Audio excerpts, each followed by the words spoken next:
a loyal former employee to President Donald Trump has accidentally been deported. What do I mean by that?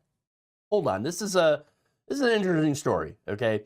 So now you've got Alejandro Juarez, 39-year-old man, who had worked for more than a decade at the Trump Organization's golf club in New York, Westchester, I believe. Now, he was actually sent back to Mexico as a result of President Donald Trump's immigration crackdown. Now, Juarez claims that this was illegal because he was not given due process, and before he could even see a judge to argue his case, he was shoved into a plane bound for Texas and then forced to cross a bridge over the Rio Grande into Mexico. Oops. He told the New York Times, quote, "And that's how my journey in the United States ended, with me crossing a bridge." All right. Now, the kicker, of course, is that this was apparently done, as I had mentioned, in error. Oh, did ICE make a mistake? Unheard of. No, absolutely heard of. Not the first time, and it won't be the last. Now, officials at Immigration and Customs Enforcement Agency had realized after the fact, after they had sent him to Mexico, that they put Juarez on the wrong plane instead of sending him to a detention center in Arizona. Oh, did you mess up? Whoopsie. Oh, no. Now, ICE officials claim to have attempted to determine Juarez's whereabouts, which included by sending emails and trying to contact detention facilities in an effort to locate him. They could not, of course, because he was in Mexico. Whoops. I mean, I guess probably better than being stuck into one of those detention facilities, but still, oops. Now, DHS told the outlet that incorrectly that Juarez had not been deported, adding that he was detained because of a 2022 conviction for DUI with a child in the car. Now, I don't forgive that. I mean, that's not a good thing to do. You shouldn't do that. You got to be careful, right? But still, I don't think that actually makes him the worst of the worst. I thought that that's what they were supposed to be going after.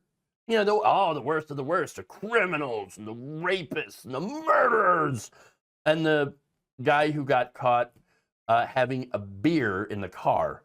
I don't even know if he had a beer in the car. Might have had a beer before getting in the car, right? And so again, I don't condone doing that. I think that's a bad idea. But seriously, that's your worst of the worst? Come on. Now, the agency, of course, later on acknowledged that they made a mistake, saying Juarez had been removed to Mexico early because he was put on the incorrect transport. Early, meaning, of course, that they always had a plan to get rid of him, obviously. Now, Juarez was detained on September 15th after being called to an appointment with ICE officers in Lower Manhattan. This would have been just your routine check-in, but instead, of course, turned into an illegal deportation.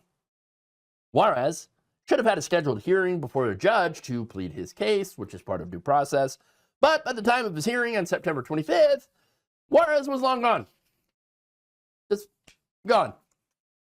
Now, Juarez's attorney, Annabelle Romero, said, quote, "This is unprecedented what happened to him. In my 20 years of practice, an individual being removed without any hearing, leaving even the court and DHS confused." Well, I mean, this is par for the course now, right? This is what's going on. This is what's happening all the time. Now, of course, this leaves his wife and 4 children without a father. So now he had said this, quote, "My 10 and 12-year-old children, they asked me on the phone, 'When are you returning, Poppy? We miss you. We can't be without you.'" Well, I mean, the fact is, he's never going to return. And if Trump has his way, he's going to send that entire family to Mexico, even though they're not from Mexico. The kids were born here. But here's Donald Trump, though, ripping families apart once again. Hey, where are the fathers? Oh, right, you deported them. That's what you did. Look, I know that this man was undocumented, and I don't really care. I don't really care, okay? Look, the man came to this country when he was a child, learned English, okay, got married, got a job, paid his taxes, had a family, and yes, of course, he made mistakes. But you know what? Humans make mistakes. That's what happens. The man even worked for Donald Trump, okay? He worked for Donald Trump. That was until, of course, he got fired in 2019 during Trump's first term. Why? Because he was undocumented. And Trump loved hiring undocumented workers because they were cheaper, right? Ooh, but then he's like, in 2019, he's like, oh, man, that doesn't look so good. If I, that I have all these undocumented workers, I'm going to have to get rid of them. Oops. The man had worked for Trump for over a decade with absolutely no problems. In fact, I think his problems started after he got fired. I mean, the man, again, was put on probation for driving while intoxicated. So he had a DUI and sentenced to 3 years probation. Now, as a result of that probation, of course, that arrest, he had to do those regular check-ins, which normally were not a problem until now. Until Stephen Miller demanded 3,000 deportations a day, which is an insane amount. I keep saying that there are not enough criminal illegal aliens in this country to justify that number of arrests and deportations. There just isn't. There's not that many people. Fortunately, they don't care. They don't care. And instead of going after the worst of the worst, because there's not that many people that are the worst of the worst that are even in the country, all right? They're going after these people.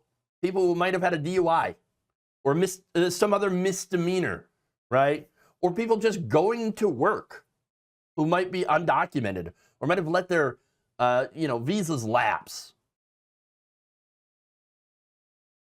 Look, what ICE is doing is struggling to meet the demands of an insanely racist neo-Nazi.